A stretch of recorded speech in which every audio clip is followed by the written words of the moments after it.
Can we not bite the bullet and say we can't get that? Our deficit remains what it was, rather than just going to go the easy route and borrow, and then you're adding more into our public debt.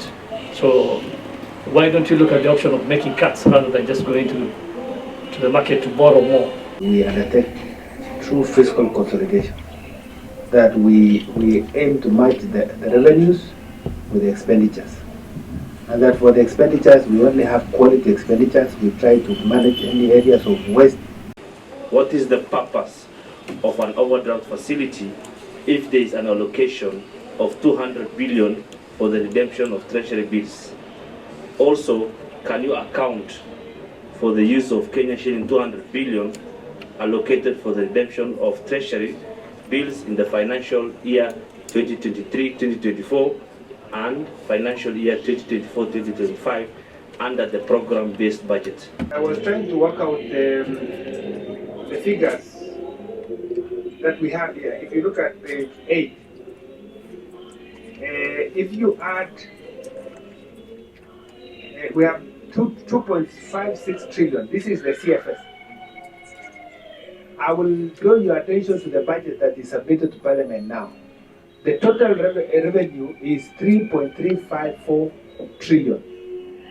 So if we take 2.56 as percent of 3.3, we get 61%.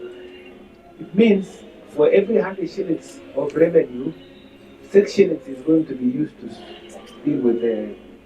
Yeah. Now, when we focus, when we leave we leave out A in A and focus on tax revenue. The issue of the time lag between when you sign for a debt, for a loan, and when you implement. We have had a number of sessions with the MDAs who are actually implementing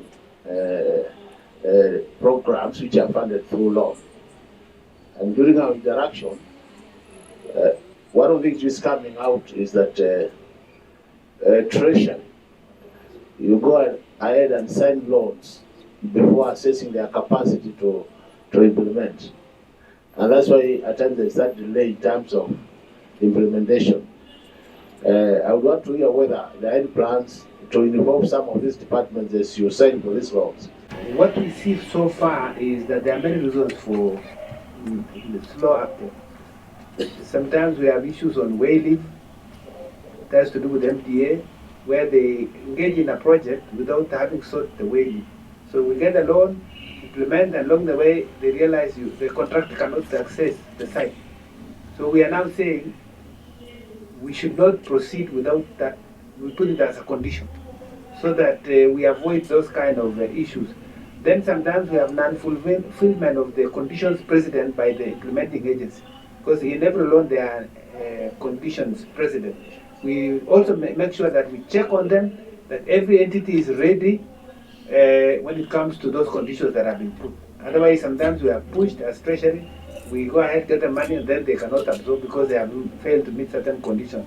From the financial year 2020 to 2001 to the financial year 2004-2005, the CFS expenditures are expected to double, adding to a total of Kenya shillings 1 trillion.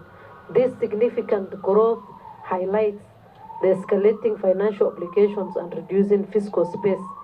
We need an explanation to this and how you're going to get out of this mess. We have outlined three main strategies which are under implementation.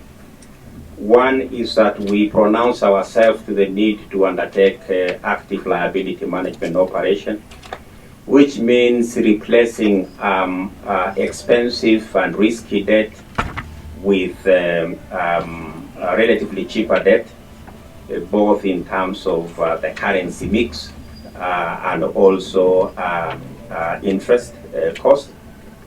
And going forward, Chair, we have some initiatives that we have in mind, which includes accessing the international financial market with the cover of guarantees to enable us access relatively cheaper market-related facilities.